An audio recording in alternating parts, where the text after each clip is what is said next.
बच्चों हम सीख रहे हैं एक्सरसाइज 7.1 का क्वेश्चन नंबर 7, निर्देशांक ज्यामिति। बहुत ही इंपॉर्टेंट क्वेश्चन है। क्या कह रहा है? एक्स अक्ष पर वह बिंदु ज्ञात कीजिए जो 2 ऋण 5, 2 ऋण 5 भी क्या है? एक बिंदु है, और ऋण 2 9 से समदूरस्थ है। इक्विडिस्टेंट, क्या बोलते हैं इसको अंग्रेजी में? इक्विडिस्टेंस, यानी कि समदूरस्थ का मतलब है बराबर दूरी पर है। ठीक है, अब जैसे इसका मतलब क्या है समझिए आप। ये कार्तीय तल है हमारा, ठीक है, ये एक्स एक्स होता है और ये वाई एक्स होता है, y y dash x x dash. यदि मेरा है बिंदु 2 ऋण 5, पहला क्या है? धनात्मक, दूसरा क्या है? ऋणात्मक। तो यानी कि ये कौन से चतुर्थांश में है? चतुर्थ चतुर्थांश में कहीं है माना है। चतुर्थ चतुर्थांश का बिंदु है, एक्स धनात्मक वाई ऋणात्मक। माना है बिंदु ए यहां पर है 2 ऋण 5, ठीक है, और दूसरा बिंदु क्या है? ऋण 2 9। ये कौन से चतुर्थांश का है? ये सेकंड क्वाड्रेंट का है। सेकंड में क्या होता है? यहां पर ये प्लस होता है, सॉरी ये माइनस होता है, ये प्लस, ऊपर को प्लस नीचे को माइनस। तो माइनस प्लस का मतलब कौन से चतुर्थांश में है? द्वितीय चतुर्थांश में है। ऋण 2 9 माना इधर है कहीं, ठीक है। ये कौन सा है मेरा? पॉइंट बी, ऋण 2 9। अब आपको क्या करना है, समझ लो इस चीज को। एक्स अक्ष पर देखो, एक्स अक्ष यानी कि इस लाइन पर ये जो हमारा जो आंसर आएगा वो कौन होगा? इस लाइन पर होगा वो बिंदु। इस लाइन पर वो बिंदु ज्ञात करना है जिसकी दूरी क्या है? यहां से भी और यहां से भी बराबर हो। समझ रहे हो बात? जैसे समझिए कि माना वो बिंदु यहां पर है जो हमको निकालना है, वो माना क्या है? P x. अच्छा, इसके निर्देशांक क्या होंगे बता सकता है कोई बच्चा? एक्स अक्ष पर कोई बिंदु, इस क्वेश्चन में यही है इंपॉर्टेंट। एक्स अक्ष पर कोई भी बिंदु जो होता है उसका वाई निर्देशांक क्या होता है बच्चों? 0 होता है। तो इस बिंदु के निर्देशांक क्या लिखेंगे हम? x0। माना ये बिंदु है, समझ में आ रही बात? तो इस बिंदु से इस बिंदु की दूरी और इस बिंदु से इस बिंदु की दूरी दोनों कैसे होनी चाहिए? बोल रहा है इक्विडिस्टेंट, समदूरस्थ माने बराबर। यह मतलब है इसका। ये बात आ गई समझ में? क्या मतलब है? एक्स अक्ष पर हमको वो बिंदु निकालना है जिसकी दूरी इस बिंदु से और इस बिंदु से कैसी है? बराबर है, ठीक है।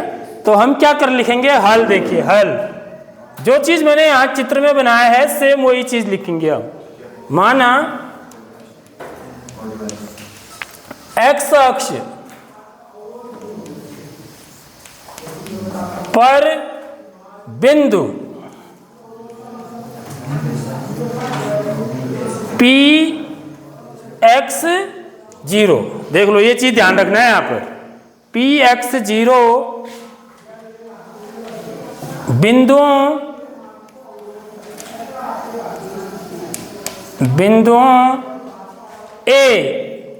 ए बिंदु क्या है मेरा? 2 ऋण 5 तथा बी बिंदु है ऋण 2 9 से क्या है? समदूरस्थ है। समदूरस्थ है, समान दूरी पर। समदूरस्थ का मतलब समान दूरी पर या बराबर दूरी पर है। तो इसलिए क्या होना चाहिए बच्चों? इसलिए देखिए बड़ी आसान बात है, इसका मतलब पी ए किसके बराबर होना चाहिए? पी बी के बराबर। आगे बात समझ में? यह कॉन्सेप्ट लगना है। पहला कॉन्सेप्ट तो यह लगना है, देखिए एक्स एक्स पर जो बिंदु होगा उसका निर्देशांक x0 टाइप का होगा। पहला कॉन्सेप्ट यह है। दूसरा कॉन्सेप्ट, क्योंकि समदूरस्थ है इसलिए P से A तक की दूरी, इसको हम क्या बोलेंगे? PA बोलेंगे, ठीक है। और P से B तक की दूरी को क्या बोलेंगे? PB बोलेंगे। तो PA बराबर PB। बस अब यहां पर आप P से A की दूरी निकालो तो क्या हो जाएगा? PA का मतलब क्या हो गया? x2 minus x1। ठीक है, 2 ऋण x का होल स्क्वायर धन ऋण 5 ऋण 0 का होल स्क्वायर का वर्गमूल। यह होता है ना दूरी सूत्र, बराबर PB ऋण 2 ऋण x का होल स्क्वायर। ठीक है, ऋण 0 माइनस 9 होल स्क्वायर का टोटल किस में आएगा? स्क्वायर रूट में आएगा। ठीक है, हम सीधे x माइनस करके भी कर सकते हैं इसको। ठीक है, क्योंकि मैंने आपको बता दिया कि x2 माइनस x1 करो या x1 माइनस x2 करो,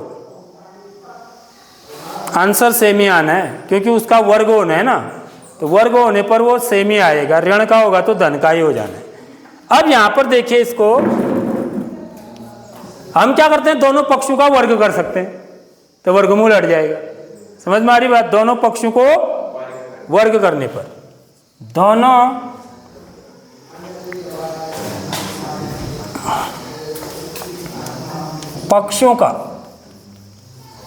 पक्षों का वर्ग करने पर, या यहीं पर भी लिख सकते थे हम PA स्क्वायर बराबर PB स्क्वायर। ठीक है, दोनों पक्ष यदि PA PB के बराबर है तो उनके वर्ग भी आपस में बराबर ही होंगे। तो ये कितना आ जाएगा बच्चों? अंडर रूट, वर्ग भी कर देते हैं तो इससे वर्गमूल हट जाएगा सीधे सीधे।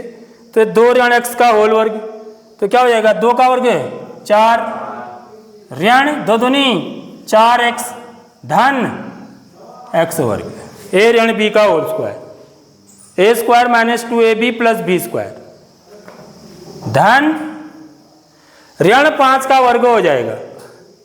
ऋण 5 का वर्ग कितना हो गया? 25। आंसर धनात्मक में ही आना है। यहां पर देखिए, यहां पर थोड़ा सा ध्यान रखना है।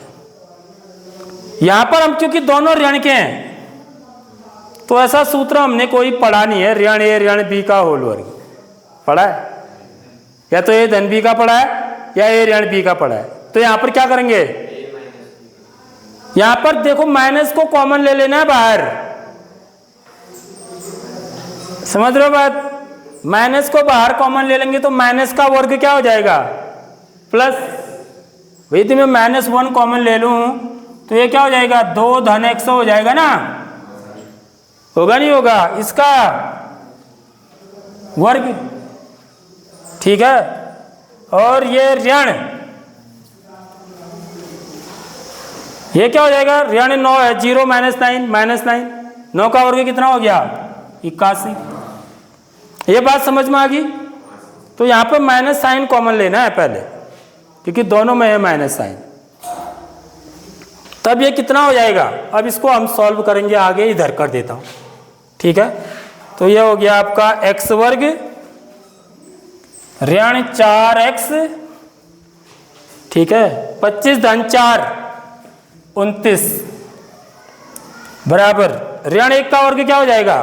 धन 1, x धन 2 धन x का वर्ग 4 धन 4x धन x वर्ग, a धन b का होल वर्ग लगा देंगे, a वर्ग धन 2ab धन b वर्ग धन 81। अब देखिए x वर्ग इधर भी है, x वर्ग इधर भी है, कट गए, ये इधर आएगा तो माइनस x वर्ग हो जाएगा ना, तो ऐसे काट सकते हैं आप सीधे।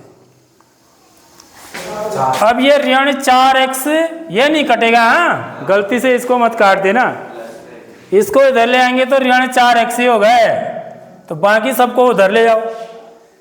ठीक है, इधर क्या है मेरा 81 और 4 क्या हो गया 85 ऋण 29।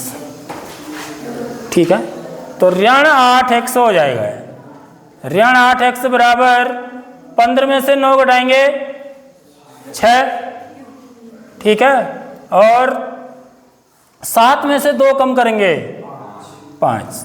तो यहाँ से x बराबर क्या आ जाएगा, ऋण 56 बट्टे धन 56 बट्टे ऋण 8। 8 से 56 कट जाएगा कितनी बार, 7 बार। तो x बराबर क्या आ गया बच्चों, x बराबर 7 या ऋण 7, ऋण 7, ऋण चिन्ह है, हाँ आगे से देखो ये ऋण चिन्ह ऊपर चला जाएगा, ऋण 7, ठीक है। तो अभीष्ट बिंदु क्या होगा, इसलिए अभीष्ट बिंदु क्या है, ऋण 7 0। देखो ये द्वितीय चतुर्थांश में ही होगा, समझ तुम्हारी बात। तो इस बिंदु के निर्देशांक क्या होंगे, ऋण 7 0। तो ऋण 7 0 से a की दूरी और b की दूरी दोनों क्या होगी, बराबर होगी, ठीक है। आगे बात समझ में है।